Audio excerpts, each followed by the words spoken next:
ಸ್ಮೃತಿಗೆ ನಾವೆಲ್ಲರೂ ಆಚರಣೆ ಮಾಡಿ. ಕನ್ಯರಿಗಿಂತ ಹೆಚ್ಚಾಗಿ ಮಾತೆಯರು ಕಂಡ್ರೆ ಇಷ್ಟ.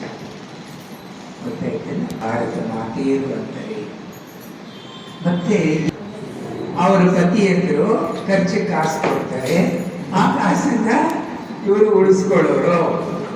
ಪತಿಯಂದರು ರೇಷನ್ ತಂದು ಕೊಡ್ತಾರೆ ಮನೆಗೆ, ಆ ರೇಷನ್ನಲ್ಲಿ ಮಾತೆಯರು ಏನ್ ಮಾಡೋರು, ಒಂದೊಂದು ಸಪ್ರೇಟ್ ಆಗಿ ಇಟ್ಕೊಳ್ಳಿ. ಒಂದು ಕ್ಯಾರೆಟ್ 7-8 ಕ್ಯಾರೆಟ್ ಹಾಕಿದ್ರೆ ಒಂದು ಕ್ಯಾರೆಟ್ ಸಪ್ರೇಟ್ ಆಗಿ ಇಟ್ಕೊಳ್ಳಿ. ಅದನ್ನ ಬಾಬೋರ ಮನೆಗೆ, ಬಾಬೋರ ಯಜ್ಞಕ್ಕೆ ನೀವು ನಡೆಸೋದಕ್ಕೋಸ್ಕರ ಪ್ರಾರಂಭದಲ್ಲಿ ಬಹಳ ಸಹಕಾರಿಗಳಾಗಿದ್ರು.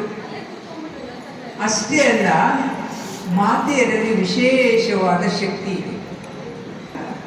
ಕ್ರೋಮೋಸೋಮ್ಸ್ ಲೆಕ್ಕದಲ್ಲೂ ಕೂಡ 21 ಪೇರ್ಸ್ ಕ್ರೋಮೋಸೋಮ್ಸ್ ಇದ್ರೆ ಗಂಡು ಮಕ್ಕಳು ಹುಡ್ತಾರೆ. 22 ಪೇರ್ಸ್ ಕ್ರೋಮೋಸೋಮ್ಸ್ ಇದ್ರೆ ಶಿವಬಾಬಾ ಏನ್ ಮಾಡಿದ್ರು, ಹೆಣ್ಣು ಮಕ್ಕಳಿಗೆ ಆರಿಸ್ಕೊಂಡ್ರು. ಅದರಲ್ಲೂ ವಿಶೇಷವಾಗಿ ಮಾತೆಯರು. ಅದಕ್ಕೋಸ್ಕರ ಹೇಳ್ತಾರೆ, ಒಂದು ವ್ಯಕ್ತಿ ಸಕ್ಸಸ್ಫುಲ್ ವ್ಯಕ್ತಿ ಆಗ್ಬೇಕಾದ್ರೆ ಹೆಣ್ಣಿನ ಒಂದು ಬಹಳ ಸಹಕಾರ ಇರುತ್ತೆ. ಆ ಹೆಣ್ಣು ತಾಯಿಯಾಗಿರ್ಬೋದು, ಆ ಹೆಣ್ಣು ಹೆಂಡತಿಯಾಗಿರ್ಬೋದು, ಆ ಹೆಣ್ಣು ತಂಗಿಯಾಗಿರ್ಬೋದು, ಆ ಹೆಣ್ಣು ಅಕ್ಕ ಆಗಿರ್ಬೋದು. ಮರಿಯಪ್ಪಣ್ಣವ್ರು ಏನ್ ಮಾಡಿದ್ರು, ಎಲ್ಲ ಕಡೆ ಸೆಂಟರ್ಗಳು ಓಪನ್ ಮಾಡಿದ್ರು. ಆ ಕಾಲದಲ್ಲಿ ನಾವು ಜ್ಞಾನಕ್ಕೆ ಬಂದು 53 ವರ್ಷ ಆಗಿದೆ. ವೈಯಾಲಿಕ ಒಂದು ಸೆಂಟ್ರು, ಮಲ್ಲೇಶ್ವರ, ಮರಿಯಪ್ಪ. ಈ 3 ಸೆಂಟ್ರು ಸೇರ್ಬಿಟ್ಟು ನಾವು ಎಲ್ಲ ಸೇವೆ ಮಾಡ್ತಾ ಇದ್ವಿ. ಮರಿಯಪ್ಪಣ್ಣ ಸೆಂಟ್ರಲ್ಲಿ 18-19 ಜನ ಕುಮಾರಿರೋರು, ವೈಯಾಲಿಕವಲ್ಲಿ 12-13 ಜನ ಕುಮಾರಿರೋರು. ಏನೇ ಸರ್ವಿಸ್ ಮಾಡಬೇಕಾದ್ರೆ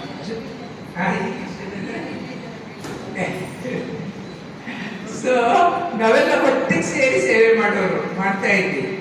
ಅದರಲ್ಲಿ ಅಕ್ಕವರು ಅಷ್ಟು ಕುಮಾರರು, ಅಷ್ಟು ಕನ್ಯೆಯರು, ಅಷ್ಟು ಮಾತೆಯರು, ಅಷ್ಟು ಅದರ ಕುಮಾರೆಲ್ಲ ಇರಬೇಕಾದ್ರೆ ಮೇನ್ ಆಗಿ ನಾನು ಅವಾಗಲೇ ಹೇಳಿದಂಗೆ ಜಯಲಕ್ಷ್ಮಕ್ಕವರು ತಾಯಿ ಹೃದಯ, ಪ್ರೀತಿ ಕೊಡೋದು. ಜಯಲಕ್ಷ್ಮಕ್ಕ, ನರಸಮ್ಮಕ್ಕ ಅಂತ ವೈಯಾಲಿಕ ಸೆಂಟ್ರಲ್ಲಿ ಇದ್ದಾರೆ, ಸೀತಾರಾಮಣ್ಣ, ಮತ್ತೆ ಮರಿಯಪ್ಪಣ್ಣ, ತುಕಾವರಮಣ್ಣ, ಮತ್ತೆ ಪದ್ಮಕ್ಕ ಅಂತ ಬನಶಂಕರಿಯವರು. ಹೀಗೆ ಬೆಂಗಳೂರಲ್ಲಿ ಅದರಲ್ಲಿ ವಿಶೇಷವಾಗಿ ಯುಗಲ್ಸ್ ಸೆಂಟರ್ಗಳು ಓಪನ್ ಮಾಡಿದ್ರು. ದಾದಿಯವರು, ಬಾಬಾ ಅವರು ಅವರಿಗೆ ಪರ್ಮಿಷನ್ ಕೊಟ್ಟರು, ನೀವೆಲ್ಲ ಸೆಂಟರ್ಗಳು ಓಪನ್ ಮಾಡಿ ಸೇವೆ ಮಾಡಿ. ಹಾಗಾಗಿ 53, 54, 55 ವರ್ಷದ ಹಿಂದ್ಗಡೆ, 60 ವರ್ಷದ ಹಿಂದ್ಗಡೆ ಬೆಂಗಳೂರಿನಲ್ಲಿ, ಸೌತ್ ಇಂಡಿಯಾದಲ್ಲಿ ಸೆಂಟರ್ಗಳು ಸ್ಟಾರ್ಟ್ ಆಯಿತು. ಈ ಸೆಂಟರ್ಗಳಲ್ಲಿ ಆ ರೀತಿ ಸೇವೆ ವೃದ್ಧಿ ಆಯಿತು ಬೆಂಗಳೂರಿನಲ್ಲಿ. ಇವರೆಲ್ಲ ಆದಿರತ್ನ, ಇವ್ರದ್ದೆಲ್ಲ ತ್ಯಾಗ ತಪಸ್ಸು ಬಹಳ ಇದೆ. ಅದರಲ್ಲೂ ಕೂಡ ಲೌಕಿಕದಲ್ಲಿ ಅಣ್ಣವರು ಲೌಕಿಕದಲ್ಲಿ ದೊಡ್ಡ ಆಫೀಸರ್ ಆಗಿದ್ರು. ಆದರೂ ಕೂಡ ಅಣ್ಣವ್ರಿಗೂ ಕೂಡ ತ್ಯಾಗ ಮಾಡಿ, ಅಣ್ಣವರು ಒಳ್ಳೆ ಪ್ರಿಂಟ್ ಮಾಡೋದು, ಸೈಕಲ್ ಸ್ಟೈಲ್ ಮಾಡೋದು, ಕನ್ನಡ ಟ್ರಾನ್ಸ್ಲೇಷನ್ ಮಾಡೋದು, ಆಮೇಲೆ ಕ್ಯಾಸೆಟ್ಗಳು ಮಾಡೋದು, ಚಪ್ಪಳಿ ತಟ್ಕೊಳ್ಳಿ.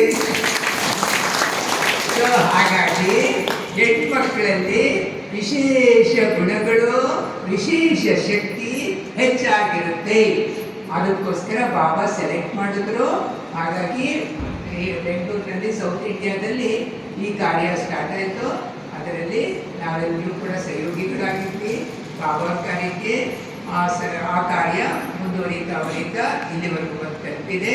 ಹಾಗಾಗಿ ಅಕ್ಕವರು ವಿಶೇಷತೆಗಳನ್ನ ಹೇಳ್ತಾ ಹೋದರೆ ಬಹಳ ಇದೆ. ಇನ್ನು ಕೆಲವರೆಲ್ಲ ಹೇಳೋರಿದ್ದಾರೆ, ಅದಕ್ಕೋಸ್ಕರ ನಾನು ಶಾರ್ಟಾಗಿ ಹೇಳ್ತಾ ಇದ್ದೀನಿ. ಮತ್ತೆ ನಾವೆಲ್ಲ ಮೀಟಿಂಗ್ ಹೋಗಿದ್ವಿ, ನಾನು ಅಕ್ಕವರು, ಪುಟ್ಟಣ್ಣವರು ಎಲ್ಲರೂ ಮೀಟಿಂಗ್ ಹೋಗಿದ್ವಿ. ಆಮೇಲೆ ಪರಿಮಳ ಅಕ್ಕವರೆಲ್ಲ.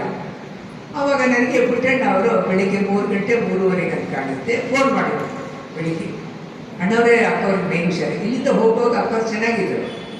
ಅಲ್ಲಿ ಪದ್ಮದಲ್ಲಿ 1-2 ದಿವಸ ಆಯಿತು, 3 ದಿವಸನೇ ಬೆಳಿಗ್ಗೆ ಎದೆ ನೋವು ಅಂದ್ಬಿಟ್ಟು ಹಾಸ್ಪಿಟ್ಲಿಗೆ ಅಡ್ಮಿಟ್ ಆಗಿದ್ದಾರೆ ಅಂತ ಪುಟ್ಟಣ್ಣ ಫೋನ್ ಮಾಡಿದ್ರು. ಹೌದಾ, ಹಾಸ್ಪಿಟ್ಲ್ ಹತ್ರ ಬನ್ನಿ ಅಂತ.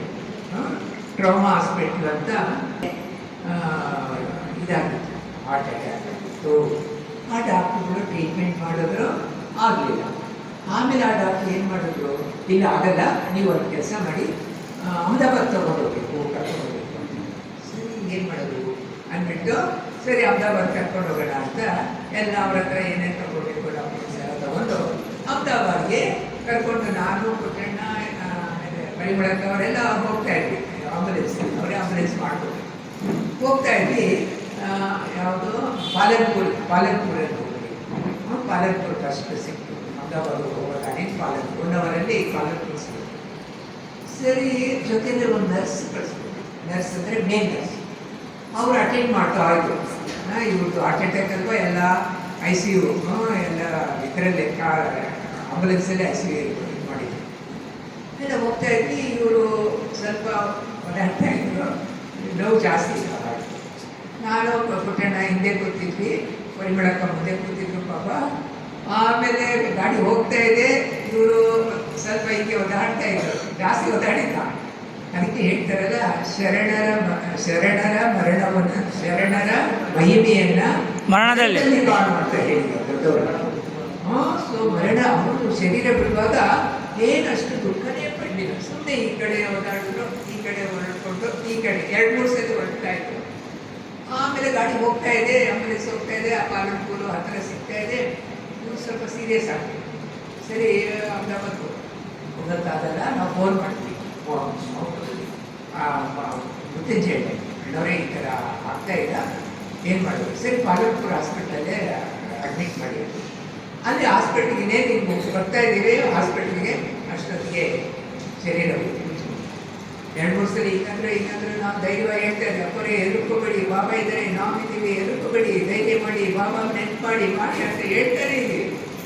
ಅಷ್ಟೊಳಗಡೆ ಹಾಸ್ಪಿಟ್ಲ್ ಬಂತು, ಶರೀರ ಬಂತು. ಆಮೇಲೆ ಏನು ಮಾಡೋದು? ಹೋಗ್ಬಿಟ್ಟು ಡಾಕ್ಟ್ರಿಗೆ ಹೇಳಿ, ಅಂಬಿಕಾ ಬೇಂದು ಫೋನ್ ಮಾಡಿದ್ದೆ, ಈ ಥರ ಅಂಬಿಕಾ ಬೇಂದು ಹೇಳಿದ್ರು, ನೀವು ಒಂದು ಕೆಲಸ ಮಾಡಿ, ಇವ್ರು ಭಾಳ ಇಂಪಾರ್ಟೆಂಟ್ ಪರ್ಸನ್ನು, ಇವ್ರಿಗೆ ಕರೆಕ್ಟಾಗಿ ಅಟೆಂಡ್ ಮಾಡಿ ಅಂತ ಹೇಳಿ ಅಂತ. ಸರಿ, ನಾನು ಹೋಗ್ಬಿಟ್ಟು ಹೇಳ್ತಿದ್ದೀನಿ, ಐಸಾಬ್ ಈ ಬಹುತ್ ಇಂಪಾರ್ಟೆಂಟ್ ಪರ್ಸನ್ ಥೋड़ा ಸೀರಿಯಸ್ ಅಟೆಂಡ್ ಕೊಡು ಅಂತ ಹೇಳಿದ್ರು. ಅವರು ಏನು ಮಾಡಿದ್ರು, ನೋಡಿದ್ರು, ಫಸ್ಟ್ ಏನು ಮಾಡಿದ್ರು, ಎಲ್ಲ ಮಾಡಿದ್ರು, ಆದರೂ ಕೂಡ ಆಗಲಿಲ್ಲ ಶರೀರ. ಕೊನೆಗೆ ಆಮೇಲೆ ಅಲ್ಲಿಂದ ಮತ್ತೆ ಮಕ್ಕಳಿಗೆ ಫೋನಲ್ಲಿ ಕಾಂಟ್ಯಾಕ್ಟ್ ಮಾಡ್ತೀವಿ, ಮೃತ್ಯುಂಜಯ ಈ ಥರ ಆಗೋಗಿದೆ ಅಂತ, ಏನು ಮಾಡೋದು? ನಮ್ಮ ಕೆಲಸ ಮಾಡಿ ಡೆತ್ ಸರ್ಟಿಫಿಕೇಟ್ ತೊಗೊಂಡು ನೀವು ವಾಪಸ್ ಬಂದ್ಬಿಡಿ ಅಂತ ಹೇಳಿ. ಸರಿ, ಅವರು ನಾವು ಡೆತ್ ಸರ್ಟಿಫಿಕೇಟ್ ಕೊಡಲ್ಲ ಅಂತ. ಸರಿ, ಕೊಡಲ್ಲ ಅಂತ ಹೇಳ್ತಾರಲ್ಲ, ಸರಿ ಬನ್ನಿ ನಮ್ಮ ಡಾಕ್ಟ್ರಿಗೆ ಕೊಡ್ತಾರೆ ಅಂತ ಹೇಳಿದ್ರು. ನಾವು ಜೊತೆ ಮಧುಬನಿಗೆ ಕರ್ಕೊಂಡು ಮತ್ತೆ ಮಧುಬನಿಗೆ ವಾಪಸ್ ಕರ್ಕೊಂಡು ಹೋದ್ವಿ. ಅಲ್ಲಿ ಹೋದರೆ ಅವರು ಪೊಲೀಸ್ ಕಾಂಟ್ಯಾಕ್ಟ್ ಮಾಡಿ ಡೆತ್ ಸರ್ಟಿಫಿಕೇಟ್ ತೊಗೊಂಡು ಅದು ಮಾಡಿ ಎಲ್ಲ ರೆಡಿ ಮಾಡಿ, ಈಗ ಆ ಬಾಡಿನ ವಾಪಸ್ ಬೆಂಗಳೂರು ಕರ್ಕೊಂಡು ಹೇಗೆ ಕರ್ಕೊಂಡು ಹೋಗೋದು? ಅದಕ್ಕೋಸ್ಕರ ಮತ್ತೆ ನಮ್ಮ ಸಾಮಾನುಗಳೆಲ್ಲ ತಗೊಂಡು ಮೀಟಿಂಗ್ ಎಲ್ಲ ಕ್ಯಾನ್ಸಲ್ ಆಗಿ, ನಮ್ಗೆ ಕ್ಯಾನ್ಸಲ್ ಆಗೋದು, ಮೀಟಿಂಗ್ ನಡೀತಾ ಇದೆ.